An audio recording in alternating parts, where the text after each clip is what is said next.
आज हम लोग चर्चा करेंगे गोदान में किसानों के जीवन की त्रासदी।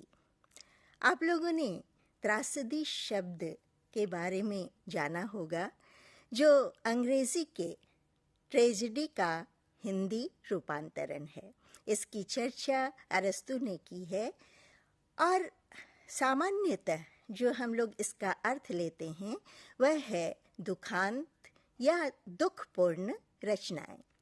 इसके मूल में त्रास शब्द है, जिसका अर्थ है दुख, पीड़ा, वेदना आदि।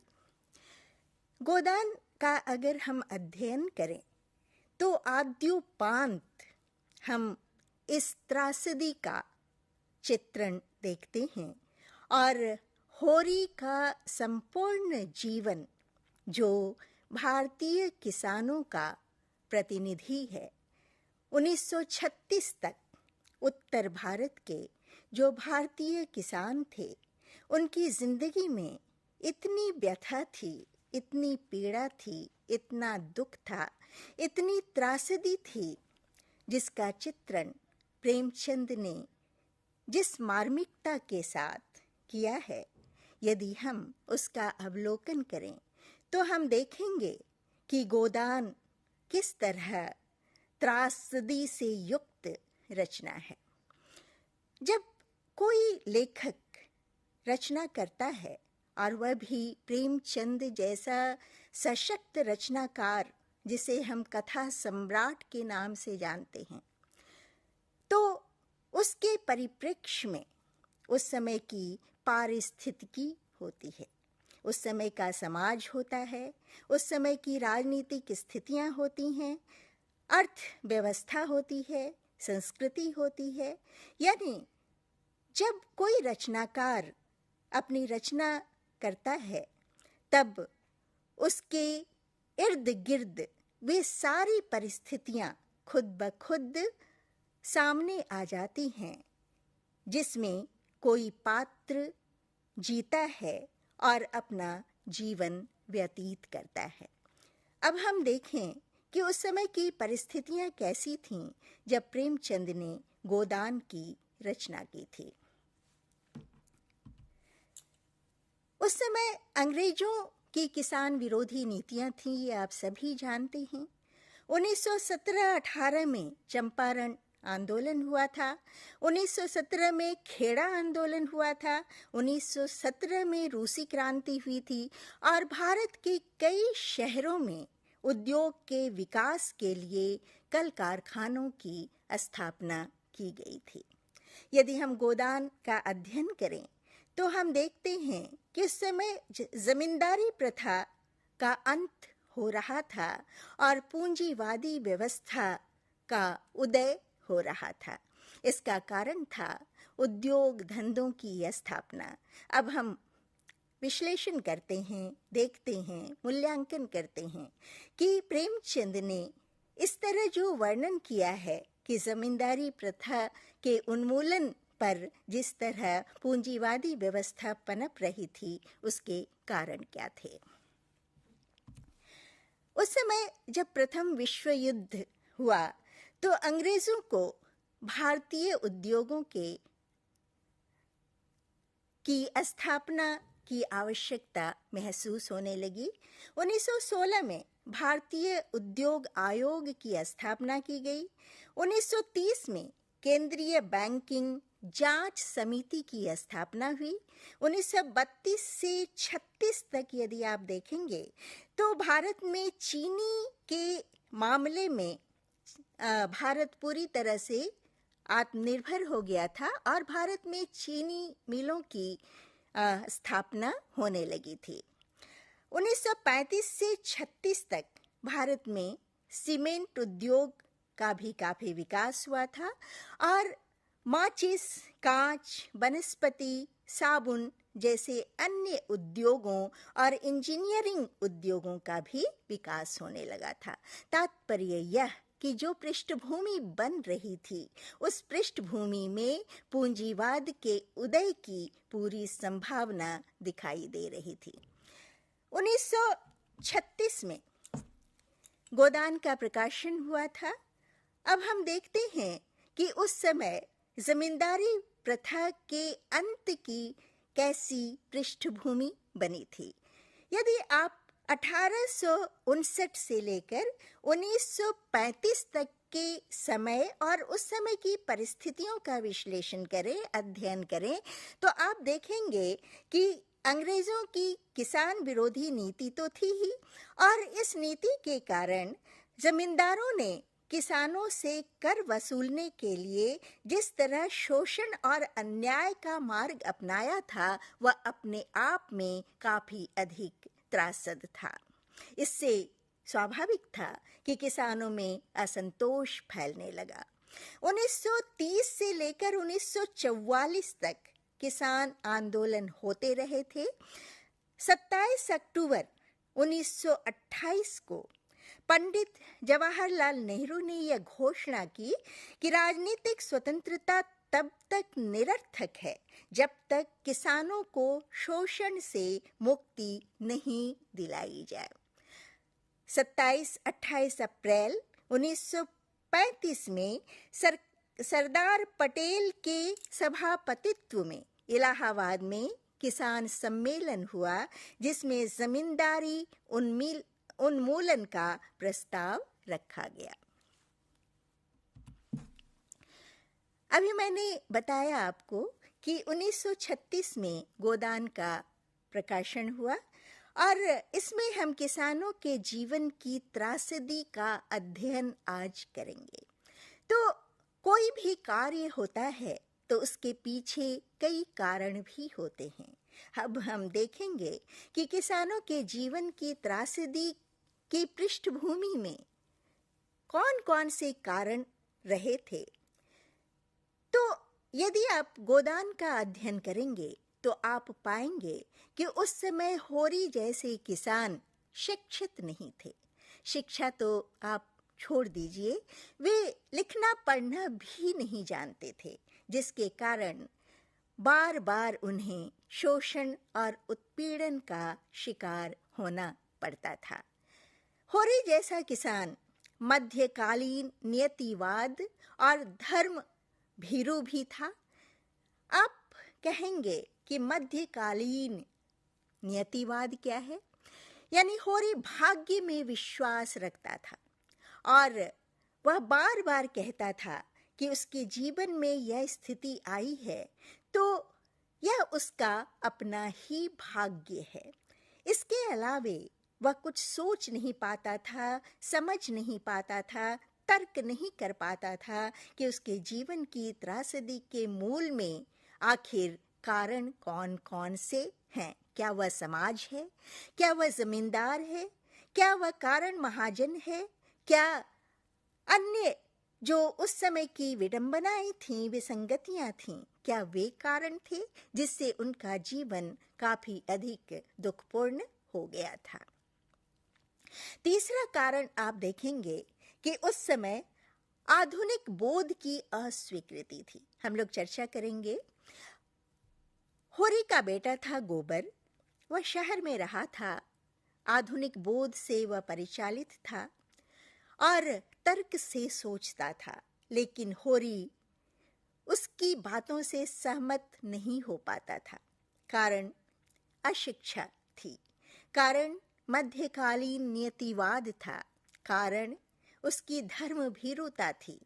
वह डरता था धर्म से, लेकिन धर्म क्या है, अधर्म क्या है, न्याय क्या है, अन्याय क्या है, इससे वह परिचित नहीं हो पाता था। इसके बारे में वह सोच भी नहीं पाता था। होरी के मन में गाय की लालसा थी। आद्योपांत आप देखेंगे कि जब होरी मृत्यु शैया पर है तब भी उसकी यह लालसा बनी हुई ही है। लेकिन सबसे बड़ी विडंबना यह थी कि होरी के जीवन में यह लालसा तो थी, लालसा पूरी भी हो गई, लेकिन उनके ही परिवार के लोग उनसे ईर्ष्या का भाव रखते थे, उनसे द्वेष का भाव रखते थे। परिणामतः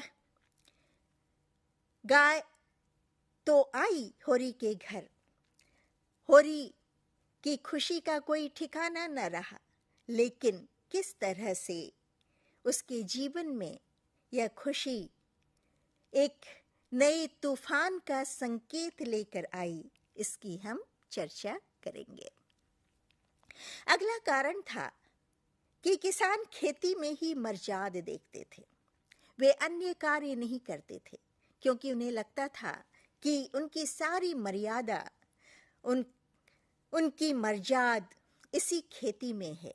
यदि वह खेती छोड़ दे तो उसके सम्मान, उसकी प्रतिष्ठा पर आंच आ जाएगी। अगली जो कारण की कड़ी है, उसमें हम देखते हैं कि उनकी जो खोखली मर्यादा की बातें थीं और झूठे दिखावे थे, जिन्हें वे छोड़ नहीं पाते थे, वे भी उनके जीवन की त्रासदी के सबसे बड़े कारणों में से थे। इसके अतिरिक्त एक जो बहुत बड़ा कारण था होरी जैसे किसानों के जीवन की त्रासदी का, वह कारण था ऋण की समस्या। अब हम लोग विस्तार से इस पर चर्चा करेंगे। अभी मैंने बताया कि होरी के जीवन में जो त्रासदी थी, उसका जीवन दुख, उत्पीड़न, व्यथा, पीड़ा से जो भरा हुआ था। वह चाहकर भी कोई ऐसा कार्य नहीं कर पाता था जिससे उसके जीवन में थोड़ी सी खुशी आए। और इसका जो सबसे बड़ा कारण था, वह थी अशिक्षा और निरक्षरता। यही वह कारण था कि महाजन, चाहे वो पंडित दाता दीन हो, चाहे दारोगा हो या अन्य महाजन हो, वे जितने रुपये होरी जैसे किसानों को देते थे, उससे कहीं ज्यादा रुपये पर वे उनका अंगूठा लगवाते थे। होरी को क्या मिला, किस पर उसने अंगूठे लगाए, यह उसे पता ही नहीं चलता था, क्योंकि वह पढ़ना नहीं जानता था। यही कारण था कि जो ऋण वह लेता था, वह मूल ऋण तो ज्यों का त्यों बना रहता था, सूद ही इतना बढ़ जाता था जिसे चुकाते चुकाते पूरा जीवन व्यतीत हो जाता था, फिर भी सूद चुकाए नहीं जा सकते थे।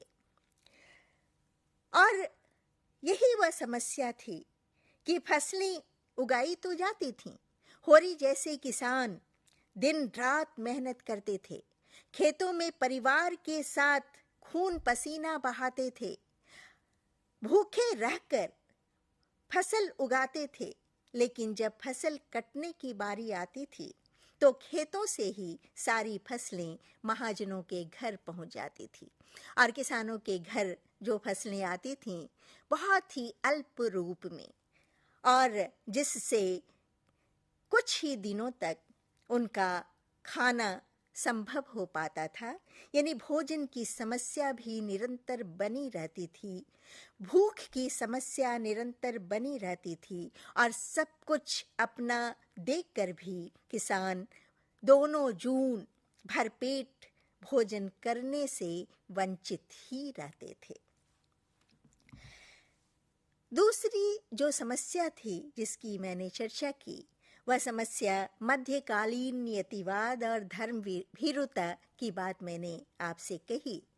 आप इस उपन्यास को जब आप पढ़ेंगे, तब आप देखेंगे कि होरी समझना नहीं चाहता है कि पंडित दाता दीन एक महाजन है, बल्कि वह जानता है, मानता है, और उसने एक धारणा बना रखी है कि पंडित दाता दीन एक ब्राह्मण है, और ब्राह्मण का पैसा रखना सबसे बड़ा अधर्म है। वह समझना ही नहीं चाहता कि जो पैसे उसे दिए गए हैं, उससे कई गुना दाता दीन ने कागज पर चढ़ा रखे हैं, और जिसे चुकाना होरी के वश की बात नहीं है। लेकिन वह चाहता है कि किसी भी हालत में हम उस ऋण को चुका दें, ताकि उसे अधर्म का सामना नहीं करना पड़े। होरी का बेटा गोबर शहर में रहा है और उसने शहर में रहकर यह देखा है कि सच्चाई क्या है, यथार्थ क्या है। वह जानता है कि पंडित दाता दीन जैसे महाजन पूरी तरह से शोषण, अत्याचार और अन्याय का सहारा लेते हैं। इसलिए वह होरी का विरोध करता है और पंडित दाता दीन से कहता है कि मुझे दिखा दो कि हमने कितने पैसे लिए हैं। जितने तुम दिखाओगे हम उतने पैसे चुका देंगे, लेकिन वह मूल पैसा होगा, सूद नहीं, क्योंकि सूद तो इतने बढ़ जाएंगे जिसे चुकाना हमारे वश की बात नहीं होगी। लेकिन होरी के इस तर्क से, गोबर के इस तर्क से होरी विचलित हो जाता है और होरी के तर्क को गोबर अपना नहीं पाता है, आत्मसात नहीं कर पाता है, वह उसके अनुसार चल नहीं पाता है और परिणाम होता है कि दोनों के बीच टकराहट आरंभ हो जाती है। यह टकराहट है मध्यकालीन बोध और आधुनिक बोध की। मध्यकालीन बोध जो नियतिवाद पर आधारित है, लेकिन आधुनिक बोध जो तर्क पर आधारित है, जो वैज्ञानिक दृष्टि से परिचालित होता है, तर्क से सोचता है, समस्या को समझता है, यथार्थ को जानता है और उसके अनुरूप ही वह कार्य करना चाहता है। होरी जिस तरह यह मानता है कि जो उसके जीवन में कष्ट है वह उसका भाग्य है, लेकिन गोबर यह मानता है कि नहीं, यह उसका भाग्य नहीं, बल्कि यह ऐसी समस्या है जिसे महाजनों ने खड़ी की है और जिसके कारण उसके जीवन में अंतहीन दुख का समावेश हुआ है। अगला कारण जो हमने देखा था वह देखा था आधुनिक बोध की अस्वीकृति। होरी जैसा किसान आधुनिकता को समझता ही नहीं, आधुनिक बोध से परिचालित ही नहीं हो पाता, वह तर्क से सोच ही नहीं पाता, जिससे वह जान ही नहीं पाता कि धर्म क्या है, अधर्म क्या है। जो शोषण उसके साथ हो रहा है वह उसे समझने में पूरी तरह समर्थ नहीं है और जिसके कारण गोबर रूठकर गांव से शहर चला जाता है। काफी दिनों तक पिता और पुत्र में मतभेद की स्थिति बनी रहती है और होरी के जीवन में शांति, सुख और सुकून का समावेश किसी भी तरह से नहीं हो पाता। वह त्रस्त जीवन ही जीने के लिए बाध्य रहता है। होरी के जीवन की एक लालसा थी कि उसके द्वार पर गाय बंधी रहे। वह जैसे स्वप्न देखता था कि उसके द्वार पर एक गाय बंधी है और उसकी जो बेटियां हैं, सोना, रूपा, गाय के दूध से उसके शरीर हृष्ट पुष्ट हो गए हैं। गोबर जो बेटा है वह स्वस्थ हो गया है। सारे लोग आ रहे हैं उसके द्वार पर गाय को देखने के लिए। उसकी लालसा पूरी भी होती है। होरी ऐसा किसान है जिसमें चतुराई भी है और यह चतुराई वह मौके पर अपनाता भी है। भोला से वह झूठ बोलता है और भोला की गाय वह अपने घर ले आता है। उधार लाता है वह भोला की गाय। उसके घर में खुशियां आ जाती हैं। सारे बच्चे बहुत अधिक प्रसन्न होते हैं, लेकिन यह खुशी बहुत दिनों तक रह नहीं पाती। होरी का ही भाई हीरा ईर्ष्या और द्वेष की अग्नि में जलने लगता है। उसे लगता है कि होरी ने उसके हिस्से का धन छिपा कर रखा है और उसे भूखा रखा, बचपन में उसके सारे सुख छीन लिए और अब वह सुख भोग कर रहा है, वह विलास कर रहा है, वह गाय अपने द्वार पर लाकर खुशियां मना रहा है और ईर्ष्या से परिचालित होकर वह गाय को जहर दे देता है।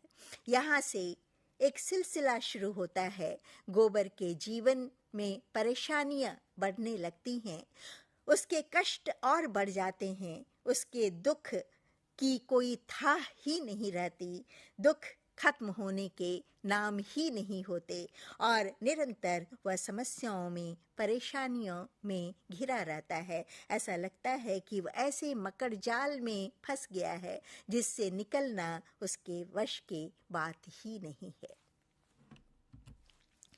किसान खेती में मर्जाद देखते थे। यही कारण था कि वे कभी सोचते नहीं थे कि उन्हें दूसरे काम भी करने चाहिए, उन्हें मजदूरी भी करनी चाहिए, लेकिन वे खेती का मोह छोड़ नहीं पाते थे। परिणाम यह होता था कि बार बार उन्हें भूखे मरना पड़ता था, भूखे रहना पड़ता था, परेशानियां बढ़ती जाती थीं, लेकिन वे खेती का मोह छोड़ नहीं पाते थे।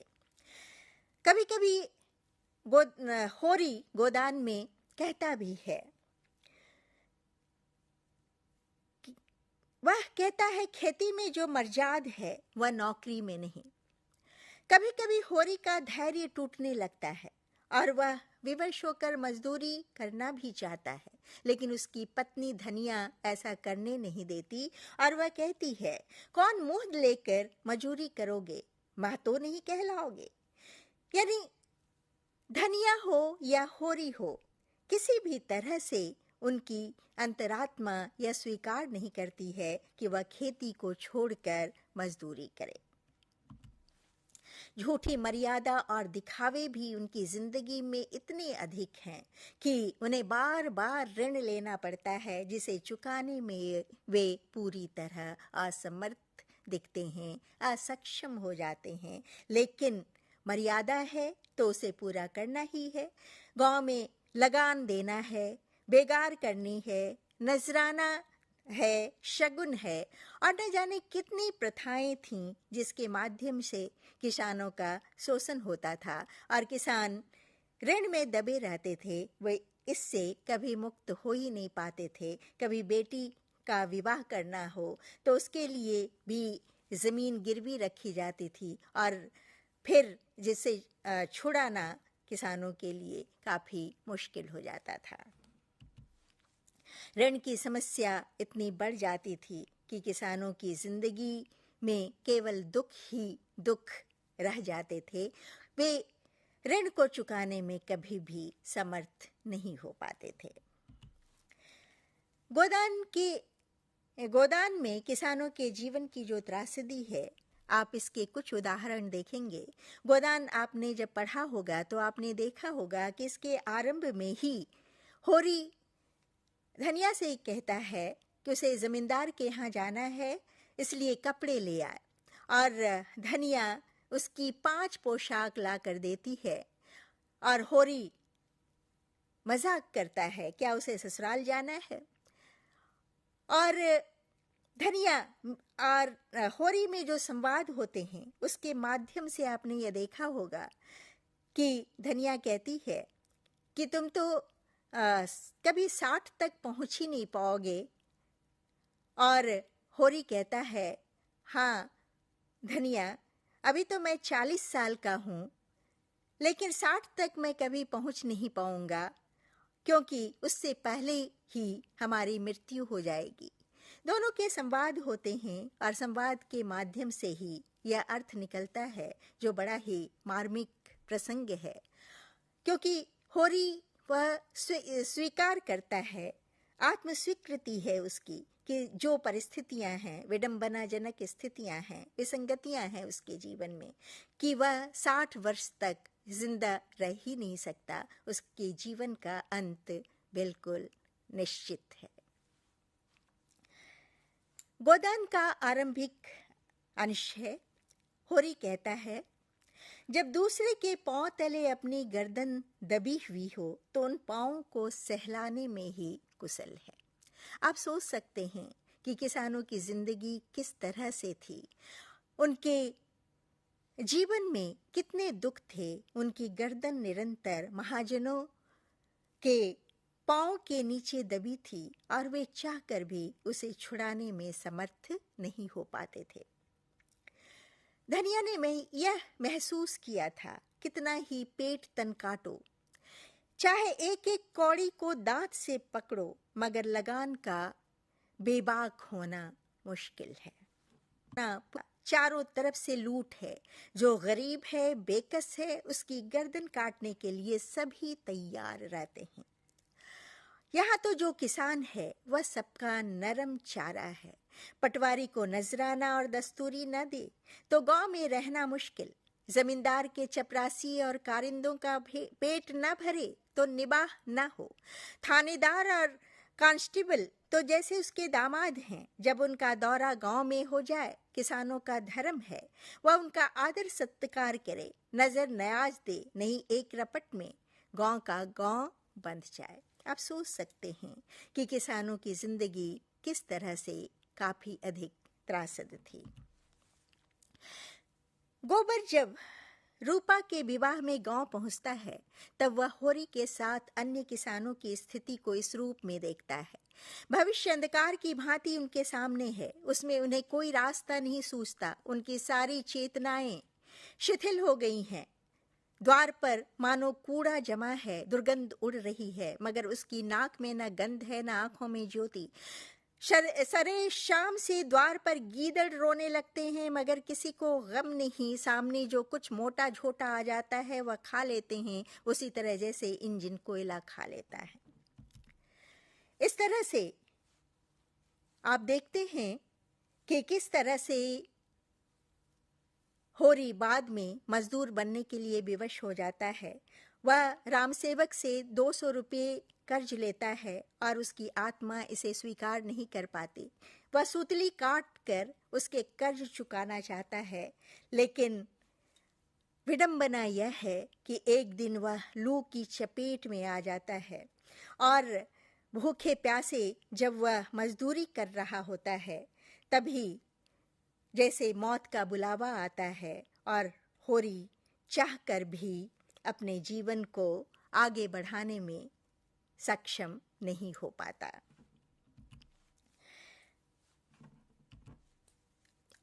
जब मरणासन्न होरी के सामने धनिया आती है तो होरी कहता है, अब जाता हूँ, गाय की लालसा मन में ही रह गई। अब तो यहाँ के रुपये क्रियाक्रम में जाएंगे। रो मत धनिया, कब तक जिलाएगी? सब दुर्दशा तो हो गई, अब मरने दे। आप देख सकते हैं कि होरी के जीवन का किस तरह अंतहीन अंत हमारे सामने आता है। और सबसे बड़ी विडंबना तो यह है कि जब होरी की जीवन लीला समाप्त हो जाती है तो सब गोदान की बात कहते हैं। और तब धनिया कहती है कि आज जो सुतली बेची थी उसके 20 आने पैसे लाई और पति के ठंडे हाथ में रखकर सामने खड़े दाता दीन से बोली, महाराज, घर में न गाय है, न बछिया, न पैसे, यही इनका गोदान है। और पछाड़ खाकर गिर जाती है। यही गोदान का अंतहीन अंत है, यानी धनिया का गिरना। होरी का गोदान तो हो जाता है, लेकिन उसका दाह संस्कार अभी बचा है, उसके श्राद्ध अभी बचे हैं। फिर ऋण लिया जाएगा और यह समस्या अंतहीन रहेगी। इसी के साथ यह चर्चा गोदान में किसानों के जीवन की त्रासदी समाप्त होती है। बहुत बहुत धन्यवाद।